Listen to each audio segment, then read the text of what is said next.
n'iru Anambra anwere egwu anyị ji abata Chinyere wenite onu gị maka ịmara onu gị na ha ka nja wenite onu egwu ka anyị gụọ egwu anyị ji abata bụ siktun mbata anyị ngwa Anambra mama mara mụ na gị Anambra mama mara mụ na gị Anambra steeti mama mara mụ na gị onye ọbụla tinye aka ka idozi obodo anyị.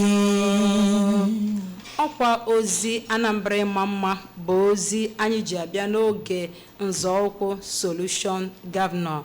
Cheta na ihe mmemme a na-abịa na nkwado otu akpọrọ Solution Integrity Women of Nigeria C1, a non-governmental organization otu ọbụghị gọọmenti nwe na-achịkọba ụmụ nwaanyị gburugburu Nigeria ka e wee na-akwalite ọdịmma ha, kwalite ezi ọchịchị, kọwaa ha bịa na Anambra steeti wee na-akọwa ọlụ ọma Gọvanọ Soludo na ọmarịcha nwunye ya Odoziakụ Nonye Soludo na-alụ na Anambra steeti wee sị na anyị abịa na redio na-akọwa ya na-enyekwa ndị mmadụ ohere ka onye ọbụla na-ekwu ka o si wee dị ya n'obi gbasara ọchịchị dị na Anambra steeti. Onwe ndị alụgolu ife fa akpọ kwuo na alụgolu fa, onwe ndị ka na-ene na onwe nke kwesịrị ịlụ ofe alụọ na arụfa fe kwuo biko ndị onwe nova asị Oliver Twist asị Oliver ask for more na-alụbugo kwene ma na anyị ka chọrọ ka alụkwuo onye nwa bụ ebumnobi ndị C1 ji wee chịkọba ihe mmemme anụnwa. Anyị na-ekene n'ụzọ pụrụ iche Chief of Staff nye Gọvanọ Anambra State Chief Ernest Ezeajughi, ezigbo mmadụ ya gazikwala gị, nakwa Chief Aloysius Tabans former PG Urum, nakwa ndị ọzọ niile nyere aka wee na-asị ka ife mmemme a na-abịa n'ikuku na ọlụ gọvanọ anyị na-alụ na meswipie under the carpet na aga na-ekwupụta ya. O wee nwee ofu nwaanyị ji aka ya wee sị na ya egolo n'akwa Satọde na ya na-abịa ebe anụnwa ọ bụgoro si anya nyere bịa nwekwa onye anyị mana ọ bụkwa ma ihe mmemme a na ya na-abịa na-akọwa ya n'ọlụ gọvanọ na-alụ na-atị ụtọ. Onye ka ọ bụ? Nweke Honorable Nweke Chinyere Adandibe Ibekie, National Convener Solution Integrity Women of Nigeria. Adandibe Ibekie si na akpọrọ na gị ya mmụọ ga-akpọnite kene ndị na-ege anyị ntị. Ọranaeze na-ege ntị ndị be anyị ụmụ Anambra ekene asị m ya maka ala onye ọbụla. O nwekwara nwaanyị ọzọ sị na ya nụrụ ka ihe a na-ada, ọ sị na ya na-eso ya na-abịazi na-ekwu na ọ na-atọkwu ya ụtọ bọsị ọna ya nwere chance nya Ọland ebugo bọsị elukwụkwọ tata si biko na ga ya kwụ bọsị a na-ekwutechere tata na ya na-abịakwa ọzọ na ọ na-atụ ya ụtọ. Honorable Ijeoma Ekenyelu, Secretary National Solution Integrity Women of Nigeria, anya bụ ode akwụkwọ izugbe ha nye ọ gụrụ akwụkwọ ọfụma wee bụrụ onye edemede. Honorable Ijeoma ekene ndị be anyị. Ọ sị gị izu gị tụọ onye ada agụrụ na ọ na-akpọlitekwa mmụọ ya. Ọ dị mma ịma na ọ na-abịa anyị achọ ofe isiokwu neba anya bọsị ụfọdụ Chinyere ịma Chinyere ọ na-agụba igwu egwu a na-atọ ka enwe egwu ọgụrụ gọvanọ bọsị anụnwa ndị mmadụ a na-asị hei ọwaksịrị egwu nke awasị bọsị ọbụla chansị dịrị ọgụ anya bụ egwu bọsị ọ dịra anyị ekwu ihe ndị ọzọ. Enweke Chinyere o nwere ife gọvanọ anyị kwuru na nso nso anụnwa ọ sị na onye ọbụla bụ dibịa mkpọrọgwụ na mkpa akwụkwọ ga-edebarịrị aha n'aka gọọmenti ka e wee malụ ndị bụ ndị. Nwee na-asị ka njụọ gị kedu ife iche maka okwu anụnwa? Nye bụ ihe gọvanọ kwuru, a sị na ọ nwere ihe mere ede ji wee mee gịnị wee bee nwe. Eziokwu na ebe ọbụla a na-achọ nchịkọ ka emee ka ihe dị n'anya na be anyị bụ Anambra steeti, ihe ahụ o kwuru o kwesịrị ekwesị. Maka na ọ bụrụ na ndị dibịa, maka na dibịa juzila ebe niile, amaghọzi ndị wụ ndị, amaghọzi onye wụ onye, o wee kwuo ya bụ okwu ya na ndị otu ka ha dị achị wee sị onye ọbụla maali ihe ọ na-eme, onye ọbụla mee gịnị maali ihe ọ na-eme dịka onye dibịa ga-eje rejista na gọọmenti ka e nwee identity eji mara onye ahụ n'ihe a ka onye ya na-alụ na ọ sịrị ga-emezinekwe dibịa n'ụka amali nke specialize ya nke ahụ ikwu ị na-emenericha ịbịa ya mee gị practical ogogoniche na-agwọ ya niile dị n'ụwa na ọ ga-enwelili nke specialize on. So atụmatụ ahụ bụ nnukwu ihe ga-enyere anyị aka na Anambra steeti ka wee kọtụ nata ụmụ nwoke ajọ ihe juru na be anyị ba ekwuru iji megide nwoke ejiri ekwuru iji megide nwaanyị kama ekwulie ka ọ wee dịla anyị niile na mma mgbe a maara na ị na-enye ọgwụ agba na ị na-agwọ rheumatism n'oyi eji mara iyi gọọmenti ga-esokwuzi na-ekwuse jerukweni bụ onye dị otu a na rheumatism asị jere na nke gị bụ onye dị otu a ya na-agwụ ya na-abụrụ onye ọgwụ gbam ọ bụrụ na ị na-enye ọgwụ nwaanyị na-achọ mkpụrụ nke afọ asị jerekwe na ebe mana ọ bụrụ ayara amaziri niile dasacha adasa ayazi amụ ihe a na-eme ebumnuche na onye bụ ebumnuche gọvanọ anyị ka achịkọta ọnụ ka agbakọta ọnụ mali nke onye maala anya mali nke onye maala eme ka a wee malibe a ga-esi wee kwọba mmiri na-elizi obu ọkpa so onye bụ atụmatụ dị mma wee na-asị nwa dibịa ọbụla bụ nwa afọ Anambra steeti jee rejista na ihe ekwuru abụrụ ajọ ihe na ka ọ wee dịla anyị na mma na nghọta nke m daalụ Honorable Ijeoma Ikenyelu, Secretary National Solution Integrity Women of Nigeria SIWON. Kedu ife ichere gbasara atụmatụ a gọvanọ wepụtara ichere na ezigbote maka ọ bụ ka kedu ihe ichere maka ya? Nke bụ eziokwu na mbụ atụmatụ gọvanọ ya amaka ihe dị si na ọ mara mma bụrụ ihe ọzọ like my convener has said okwuchagwe ọ sị na ọka amalụ nke onye na-akwụ nke kachasị nke bụ epụta kịta ụmụ obere ụmụazị asị na ha bụsokwa eze nwaanyị onye nke eze nwoke amarazi nke a na-aya ya uju ebe niile amara ndị nke na-emeti ya amara ndị anaghị emeti ya ọ na-afịọ dibịa mgbọrọgwụ na mkpa akwụkwọ nwe nke ama nke a na-agwụ agwụ biko a sị na atụmatụ gọvanọ amaka ihe ọ tụpụtara dị mma onye ọbụla ga-to register nwere onye asị na stop onye alụzina ka the way registered to government efere m na atụmatụ gọvanọ anyị dị mma ana m asị na ọ ya agazi mana ịma na o nwere ndị na-asị na o kwesịrị ka akpa afa ebe a eje na-edeba afa nwa mara m na nwere idea ebe a kpara afa eje na-edeba afa nwa ọ ya akakwa mma ka unu jụta so that na onwe ụbọchị ọzọ akọwala ndị mmadụ ebe a ejeje na-edeba afa ndị dibịa mana ọ dị nke etu esi na-ebu na town by town oke obodo ọbụla yes and onye amagoro ya jụọ PG ha yes PG will direct you because ndị PG na ndị Igwe dey aware of it yes onye ọbụla malụ ndị bụ ndị mana nsị ka m jụọ gị Enweke Chinyere National Convener Solution Integrity Women of Nigeria ihe gbasalụ ndị dibịa mkpọrọgwụ na mkpa akwụkwọ anụnwa ị na-ekọwa na o nwere ike ọ bụrụ na o nwere ndị bụ nke adịgboroja nwee ndị bụ nke ezigbo ya kpatara eji wee sị ka edeba afa mala onye bụ onye yes ọ dị possible maka na ụbọchị tata enwere fake enwere original n'ihe ọbụla bụ ihe ifuru a na-eme eme n'okpuru anyanwụ enwere ndị dibịa ọdịnala ya bụ ihe mara ama ebulumbi ụwa ifukwuo ha na-eme ihe ahụ ọdịnala ma gịnị chọrọ nwee ndị nke bụ ịmago anọgata ojila aka ya ma onwe si enwere fake onwere original so mgbe a bịa gbakọta ọnụ wee mee this registration ọ ga-enye aka ka ewepụ ata n'ọka ka wee mali ndị bụ ndị bụ ezigbo na ndị na-emere gịnị ndị na-abụrụ ezigbo because na ọtụtụ ihe na-emezi n'ụwa tata anyị nọ na ya riri nne ụmụ ihe a na-ebukọta erikazi amazi nke a na-aya aya so enwere original nwee fake Honorable Ijeoma ejidibia eme akọlụ maka Chinyere si na-enwe fake nwe original eji eme akọlụ like onye zụkọta ahịa ahịa anazi aga ọkwụsị je ọ dị possible n'eziokwu as my convener etosikwa wee kwu ibe dị na dibịa kịta ahụ anọgharịzịa onye asị na ọ mara ya amara m na dibịa achụ m asị na dibịa na-adịkwa azị otu o si kwụsị na ebulupụta ụwa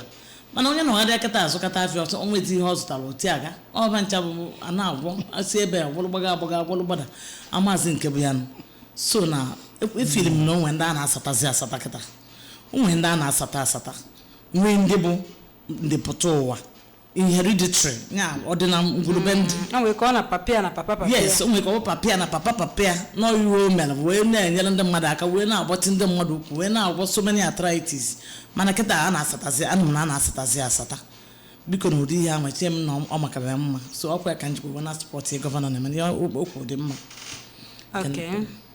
gị onye ọma na-ege ntị oge erugo kịta ịkpọ anyị gwa anyị ife ichere gbasara atụmatụ anụnwa ideba aha ndị dibịa mkpọrọgwụ na mkpa akwụkwọ ndị dibịa Igbo na Anambra steeti What is your view about it? Kedu ife ichelo? Ọ dị mma ka ọ nọdịrị mma? Ịkpọ anyị n'akara ekwentị 090-495-60826 maọbụ 070-6538-1320.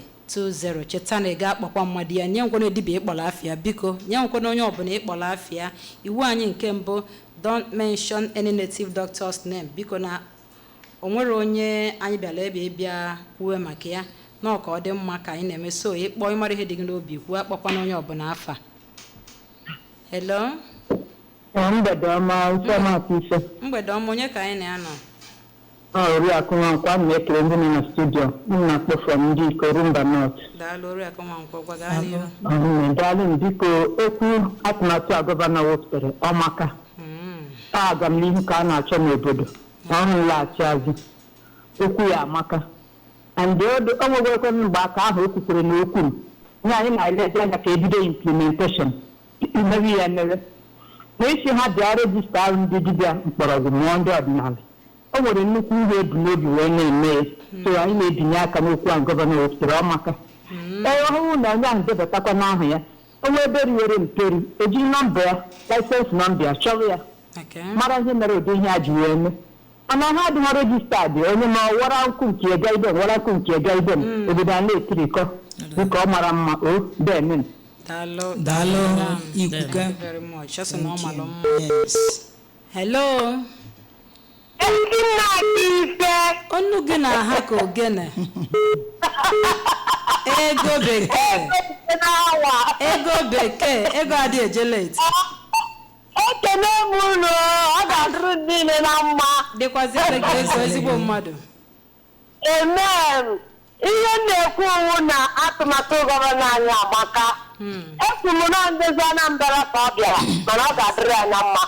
Ihe ọ tụpụtara sifere ya hụ ihe ka ọ ya ahụ ahụ ọnwa ọtụtụ eme gịnị ọtịa. Okwu ya amaka. Chansị adụ, ọ gara m inye obere elu mana chansị adụ.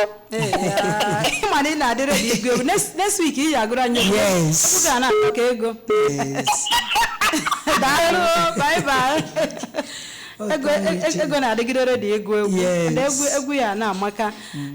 Cheta akara m gwara gị ga-eji wee kpọọ anyị ka ịgwa anyị ihe i chere gbasara atụmatụ a gọvanọ wepụtara ideba afa ndị dibịa mgbọrọgwụ na mkpa akwụkwọ na Anambra steeti. O nwere ndị si na ọdịrị mma, nwee ndị si na ọdịmma. Gị nwa kedu ife i chere? Hello.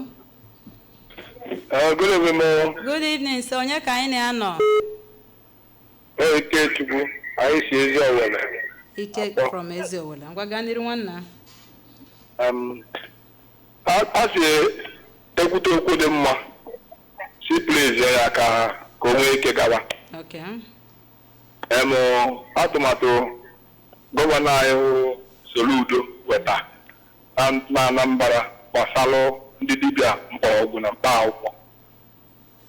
Atụmatụ a o weta ọ dị mma because ana m anụ olu n'ụka ndị ajụrụ ajụ akọwasị dibịa nwere ndị nna pa mere dibịa mesi anya nwụrụ anịkpa mee dibịa n'ụzọ ziri ezi ọmapa ọwụrụ ọdịnala mapa dibịa na-ama mmadụ ntụ aka ọ dịkwa na ndị pastọs ọ na-ama pastọ nwee ndị ọ na-ada ama ya agapa mee biznes ọ dịba ka ya sị na biznes ka agara ba agagharịba jụọ ese a na-agwa baba jee ka ba jee mewe ekpere ma ọ ba jee ka ba jee mewe dibịa palụzie n'uto na ọkpụrụ Ifechukwu dere ọnya na jee mewe ọ pụta oje mbute o bute na mgbago o bute na mgbada onye ewuzi ewu a na-ekwusi jebe na nke ọnya nwa na ọnya na-eme nke a na-afụ anya so ọnya kpatara ụfọdụ ụmụaka ndị na-alụ ọrụ na 15 years na-ejebezi kpajee a na-ekwu na onye nwa na ọ na-eme ibe dị mma na ọ na-ebi ike ọ pụziadị uto na ọwụrụ Ifechukwu dere ya ọ jee ebute nke ebi nwatakịrị si ya bụrụ jebe n'ọya agarị ya mgbe ụfọdụ kwa nwatakịrị a nwekwa ike nwee lọkụ ọ pụọ ibe nwa agagharị taa na echi nwa echi o nwere ike dị ka asị na ọ gaazị ọchịwakpụ ụzọ ahụ esiwa adị ibe n'elu ikpe enye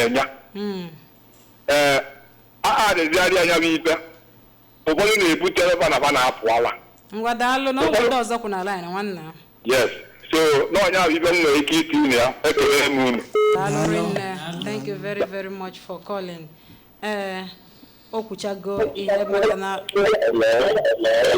so radio gị Chukwuma from where?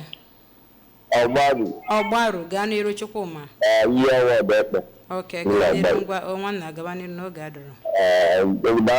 Program maka ihe gọvanọ wepụtara dịkwa mma mana o nwere ihe ncheta njọ because isi kwuo failure of the church bụ ihe produces wee eze nwaanyị na eze nwoke a because church failed woefully. Number 2, ụmụ ministry ya pụtasịkwara all around wee registerkwara because faith jikwara bịa ọ na-asa ụmụ nwaanyị gbogbo ọ bụla ọsọ ndị dibịa wetago tijiti nkwanya na ụmụ kịrịkịrị ministry ya hazisi na warehouse. So ihe gọvanọ wepụtara amaka mana titinye anya na everywhere na ọ bụrụ ọsọ ikpe esi ndị ọdịnala ọ dịka ndị ọdịnala bụ evil people. So ndị chọọchị kwa na-eyikwa afe ọdịnala na-eyikwa afe ndị chọọchị na-ebute ibute ndị mmadụ. So teachers make everywhere. Thank you. Ọ ghara ife esi ofu side ọ wee dị mma because the faith ministry erika wee gbugo mmụọ awa Yosef so wee erika adịna agwa eziokwu. Daalụ. Ọnwa ndị ọzọ kwụ na line. Cheta na n'oge nzọụkwụ Solution Governor ka anyị nọ. Solution Governor zọrọ ụkwụ wee sị onye ọbụla mana ya bụ dibịa mgbọrọgwụ na mkpa akwa na Anambra Steeti na ya si akwa gị emezina na ya si akwa na ifi na-eme dị njọ kama n'oge ga-adeba afa ka e wee malụ ndị bụ ndị ọtụtụ ndị na-asị kedu ife o ji mere ọtụtụ ndị si na ọmaka nke nwa wee na-asị n'oge ọchịchị onye kwuo uche ya ka anyị nọ kedu ife ikwulu. Halo ọma ezigbo mmadụ onye ka anyị kwudo. Welcome sir. Nne m atụmatụ nwa gọvanọ wepụtara na Anambra Steeti that is mụ ka ọ tọkịrịsịrị ọgwụmatụ achọrọ ndị tọkịsị ụtọ mụ ka ọ tọkịsị gbasara ndị dibịa mgbọrọgwụ na mkpa akwụkwọ anụnwa ọkachasị ụmụ nwaanyị ndị a na-akpọ eze nwaanyị ụfọdụ bụ gbagide achọ ụbọchị acha wụba ndị ike gụrụ abụrụ ebe tie gaanyị otu eze nwaanyị na-awọrị ndị mmadụ chimesie iwe ike ma ọ bụrụ na gọvanọ Anambra Steeti emenwu datin ka anwụcha laisensị iwu gị onye nwekọ mara ebe o si anwụ ọzọkwa bụ ma ndị pastọs enwere ndị fake pastọs sinebasara ndị nwe anya ọkachasị ndị nwaanyị na-agati ịga iro n'isi sara bụ eze nwaanyị ndị abụọ bụ ndị gbachara acha ụgbọ n'ugwu Awụsa ike bụ aba nata bịa bụrụ eze nwaanyị gba ebuzoro ebe kaikai asa kaikai ma weti ịga iro n'isi bụrụ eze nwaanyị wọrọba ndị mmadụ ọgwụcha ka ọla n'ọnụ. Chinyere akwa ị na ha amụọ ndị otu unu si ugwu Awụsa nata ga asị n'ọtụtụ n'ime amami nwere idea ọzọ ndị si ugwu Awụsa nata na-eme eze nwaanyị amami nwere idea ihe ha. Hello. Mọmị aka ife na ndị Swan ekele m unu ọhụụ ọ bụ Ezechukwu. Ezechukwu esi m ọkụ zuru uso ọgụ. Welcome sir.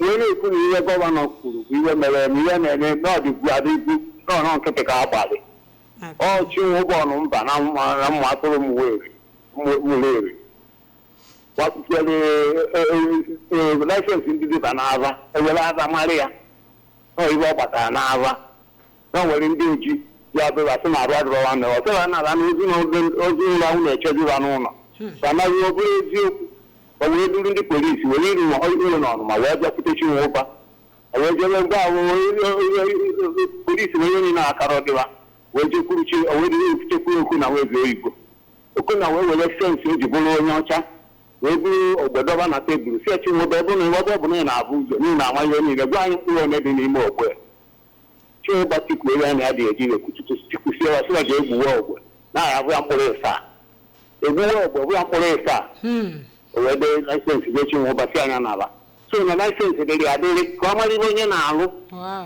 ọ bụrụ ihe taa ọ ka emesikwa anyị ike sị m ekene gọvanọ ya o wechigharị ya azụ na-ekene na okpuru ya na udo ga-adị ọlọnchiri operation udo ga-adị ka ọlọnchiri na-ekenesie ike so ekene ka m bụ n'ebe ọ nọ ana m ekwukwu okwu mgbe niile na-asị na ọ na-alụ ọrụ ọkụzụ ọrụgo ọrụ na ya anyị na-ayọkwu ya ka ọ lụtọ na o nwere nwa obere ebe ọnụ ugo dịka mmadụ mbụ ana m ekwu ihe m na-ekwu a na-alụkwana ọrụ a na-alụ mmadụ n'ọkwana mmadụ bụ very isi important.